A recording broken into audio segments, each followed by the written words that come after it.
Hi, I'm Tony Kochon. I'm president and owner of the Laser Agent. We're the #1 company for buying and selling pre-owned lasers, all kinds of medical lasers. We do surgical, ophthalmic, aesthetic, and veterinary. So if we can help you in any way, let us know. The purpose of this video today is to just show you how to access the service screens on the LightSheer. We buy a lot of LightSheers, all the different models.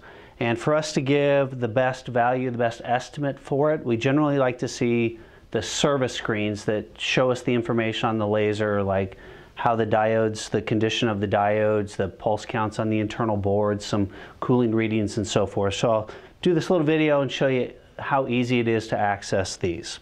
Okay, so this is a LightSheer XC. What I'm going to show you is the same for multiple models of LightSheers. So the first thing to do is to just power it on like you normally would. Turn on the breaker switch in the back, let it power up and go through its standard startup procedures.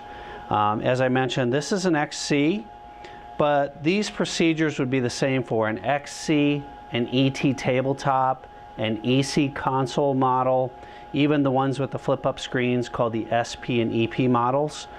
This will be the same. So you power it up just like you're getting ready to use it for the day. You press start, turn the key on, press OK, and then you're going to do a pocket calibration like you normally would. You lift the handpiece up, you set it back into its cradle, leave it in its cradle. I'm going to press and hold down on the foot pedal. While I'm holding down on the foot pedal, I'm going to press and hold the trigger in, let it go through its calibration.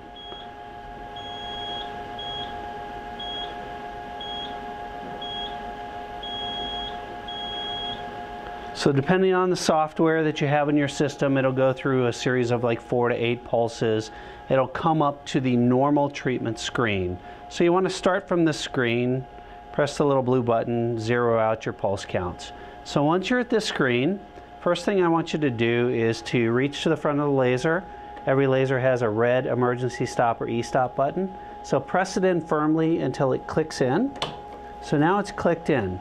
If you look at the screen, it'll say paused. So this is where you start to put in your hidden service codes. So I want you to envision the screen as like a tic-tac-toe with 3 columns, A, B, and C, and 3 rows. So we're going to be operating in the bottom 1 inch of the screen, and think of this little corner as being 1, the center bottom will be 2, and the lower right corner will be 3. So 3, 2, 1, etc.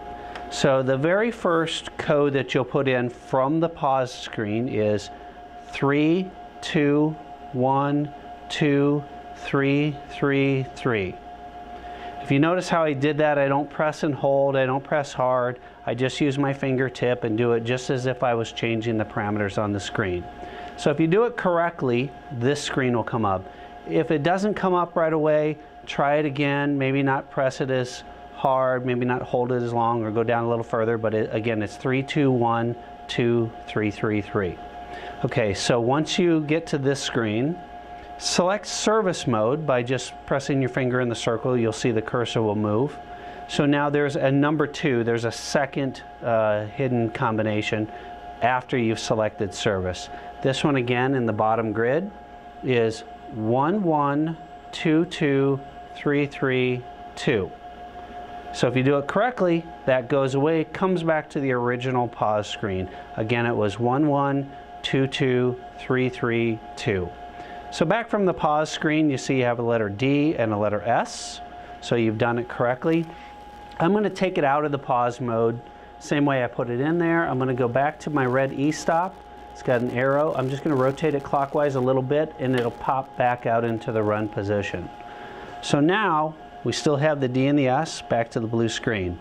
So the information we need is on both of these screens. So I'm going to press D.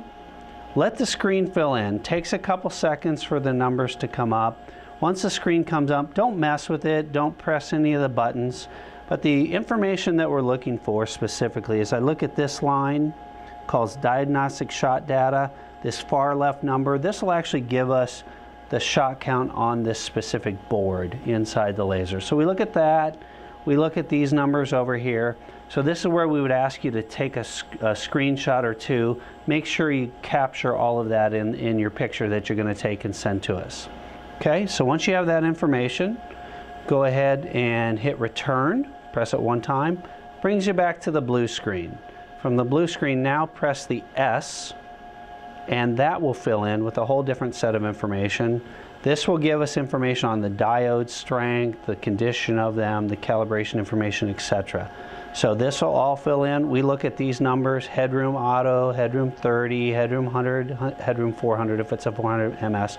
So we need this information as well. Take a picture of this full screen. When you have that done, press return. You're back to your original screen. So all you have to do now is quit, just like you would do at the end of the day when you want to turn your laser off.